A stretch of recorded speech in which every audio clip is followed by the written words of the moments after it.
brought you by Silver Pumps and Motors. Top quality और consistent performance के लिए सिर्फ सिल्वर पंप्स नाम याद रखना। ఎస్ఎల్బీసీ టన్నెల్లో చర్యలకు పలుచోట్ల ఆటంకం కదులుతోంది. జేసీబీలను లోపలికి తీసుకువెళ్లాయి రెస్క్యూ టీం. పూడికతీత శిథిలాల తొలగింపు కోసం జేసీబీల సాయం తీసుకున్నాయి. నేడు టన్నెల్ దగ్గరికి డిప్యూటీ సీఎం భట్టి అలాగే మంత్రి ఉత్తమ్ చేరుకోబోతున్నారు. వేరువేరుగా మంత్రుల పర్యటనలు ప్లాన్ చేశారు. రెస్క్యూ పనులపై సమీక్షించబోతున్నారు భట్టి ఉత్తమ్. సీఎం కి ఎప్పటికప్పుడు వారు సమాచారాన్ని అందిస్తూనే ఉన్నారు. వేరే మార్గాలను కూడా అన్వేషించాలని సీఎం ఆదేశాలు ఇచ్చారు. ఇక రెస్క్యూ ఆపరేషన్ లో ఈ రోజు చాలా పనులు పెట్టుకున్నారు అధికారులు. టన్నెల్లో ముందు పరిస్థితిని అంచనా వేస్తున్నారు.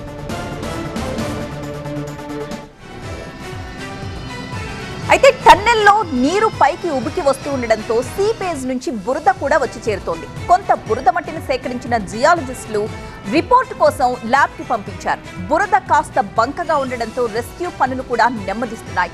దీంతో ఈ మట్టి సాంద్రతను బట్టి టన్నెల్ పైన ఏ లేయర్ వరకు నీటి సీపేజ్ ఉంది అన్న విషయాన్ని అంచనా వేసి ఆ తరువాతే అసలు పని మొదలు పెట్టబోతున్నారు అధికారులు.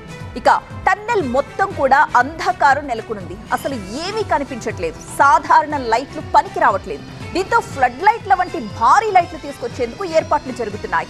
ఇవి మార్చితే మరింత వెలుగు రావడంతో పాటుగా ఎక్కడ ఏముందో గుర్తించడానికి వీలుగా ఉంటుంది.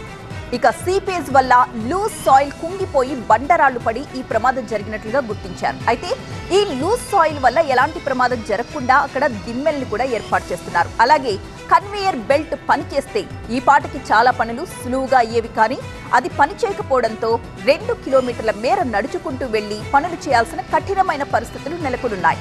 దీంతో ఈ బెల్ట్ ఎక్కడ పాడైందో అక్కడి వరకు కట్ చేసి తిరిగి పనిచేసే విధంగా వేగంగా ఏర్పాట్లు జరుగుతున్నాయి. ఇక టన్నెల్ బోరింగ్ మెషిన్, టీబీఎం పరికరాలు విరిగి ముక్కలై ఎక్కడికక్కడ చెల్లాచెదురుగా పడిపోయాయి. ఇవి సగం మట్టిలో కూరుకుపోయాయి. చాలా వరకు అక్కడ బురద చేరింది. దీంతో వీటిని గుర్తించేందుకు ప్రత్యేక పరికరాలని టన్నెల్లోకి తీసుకెళ్లారు. ఇక మట్టి వెలికితీత, టీబీఎం పరికరాల గుర్తింపులో ఎవరైనా కార్మికులు ఉన్నట్లు తెలిస్తే వెంటనే వారిని గుర్తించేందుకు ఐఐటీ మద్రాసు నుంచి ప్రత్యేక బృందం వచ్చింది. వారితో పాటు జాగిలాల్ని కూడా ఉపయోగిస్తున్నారు అధికారులు.